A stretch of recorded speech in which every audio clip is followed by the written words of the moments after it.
The 23 on the front of the gate says it all. This is Micheal Jordan's house. But that's about to change. On November 22nd, this legendary property, designed, built, and lived in by Micheal Jordan for 19 years, will sell to the highest bidder, and we're giving you a chance to see it like never before. Time to see behind the 23. In the next few minutes, an all-access pass to Micheal Jordan's ultra-private compound. He was demanding that if you were going to come to the Breakfast Club, you were going to work. A former teammate reveals why Jordan's home was key to the Bulls' 6 titles. And the ultimate home court advantage. We're on the hardwood of Jordan's personal basketball complex, plus an island escape. You've never seen a pool quite like this.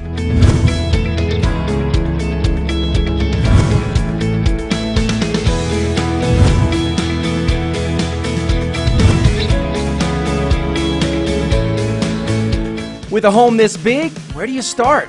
Let's go one-on-one with Micheal's listing agent, Catherine Malkin, and get the flow of the home.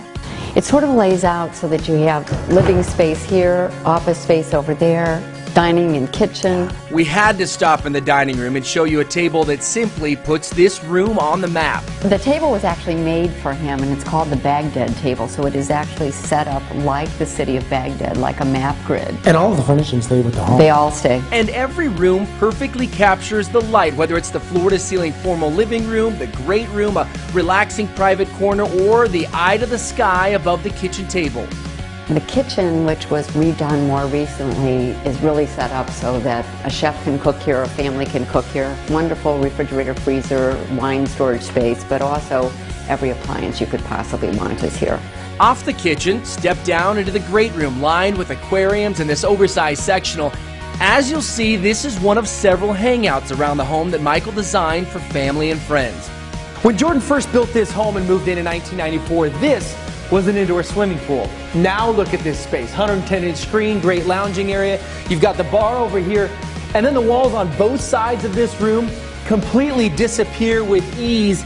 It's the ultimate in indoor-outdoor living. In fact, this sprawling patio can be accessed from 6 different areas of the home. At the center of it all, paradise, a one-of-a-kind infinity edge pool. Smack in the middle, your personal island oasis. From a design perspective, this entire section of the home plays off the views and access of the pool and patio, including the 3-bedroom guest wing. The guest house has its own entrance, but it's also connected to the house. I was worried that maybe somebody would come and stay and never leave. It's so nice.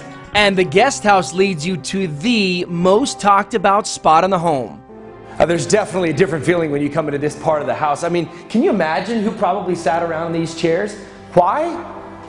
Look over my shoulder. That's Micheal Jordan's private, regulation-sized, NBA quality basketball court. Now this is what I'm talking about. I mean, listen to that sound.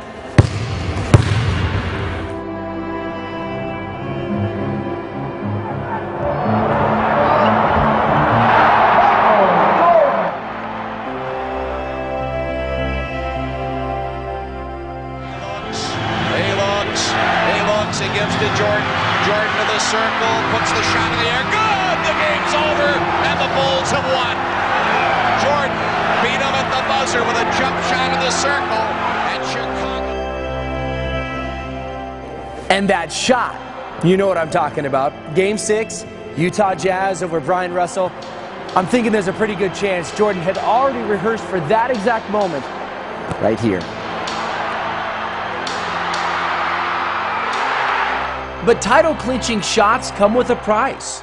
And nobody would think that the greatest player to ever play the game will put in that much work before he gets on the court. It was amazing to watch. It was amazing to witness. Randy Brown is talking about the Breakfast Club. The current assistant general manager of the Chicago Bulls won 3 titles with Jordan and was part of a group of players who would regularly train at Jordan's home. It really started off with Micheal. He and Tim Grover, they kind of spilled over to Scotty, Ron Harper, and then myself. They would hit Micheal's weight room down on the lower level of the house in the mornings before practicing with the rest of the team. They were intense.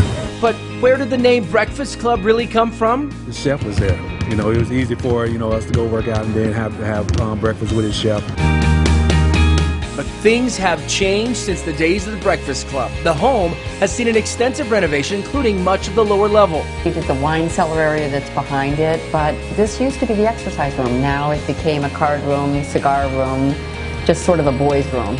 And you would expect if this is a cigar room and there's the humidor right over here that you would smell smoke or something that hints this is a cigar room. Nothing. So there's a system that takes out all of the air that's not pure. It just smells good. Every part of the house, all filtered out.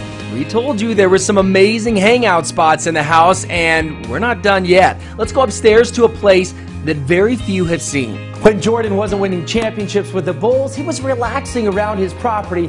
This was one of his favorite spots. This is actually the upstairs library, a room that he built when they remodeled the home in 2009. You've got your drop-down screen, and take a look at this space over here. In the adjacent room, there's the pool table, and the doors to this wing, not just any doors, but these are the doors that welcome guests to the original Playboy Mansion in Chicago up until 1974. Wow. You really can't do better than this. That's the great thing about the whole property, is that when you're outside, you're in an area that's completely away and on its own. And you're close to Chicago, so you have all of the things that you would want to do maybe in a big city. So we've shown you the 56,000 square foot home. Amazing. But this is a 7+ acre property. Michael brought in over 150 trees to line the property, creating ultra seclusion, ultra privacy. Then you have a pond fully stocked, a tennis court. It almost feels like you're on your own private golf course. After all, there is a PGA grade putting green right outside your door. And where else in the world will you find Jumpman flags? Pretty cool. The home, the 7+ acres, the legendary history, indeed an all-star lineup. I'm here with Nick Leonard. He's with Concierge Auctions and is actually the project manager here at the Jordan house. This originally listed at $29 million. You're telling me this will go to the highest bidder? Yeah, the property is going to sell to the high bidder on November 22nd. We can't wait. And a lot of people may be surprised that Jordan is auctioning his house. We do this all the time. And, you know, fame withheld, Micheal Jordan has a lot of similarities to kind of our typical seller. He's an extremely savvy, very successful business person. He has a spectacular property, one of a kind, and he's not using it. So he's taking control of the market. He's setting a sale date. He's going to auction it to the high bidder. For anybody with any interest, it's now or never. If you'd like more information, just go to conciergeauctions.com or call the number on your screen. Okay, I've got an official Chicago Bulls basketball right here. I'm going to put the pressure on Nick and ask him to sink an NBA 3 on Micheal Jordan's home court. You think he can do it? Absolutely. All right. I think he got it! Yeah! Apparently, greatness rubs off. Don't forget, a new owner come November 22nd, the highest bidder.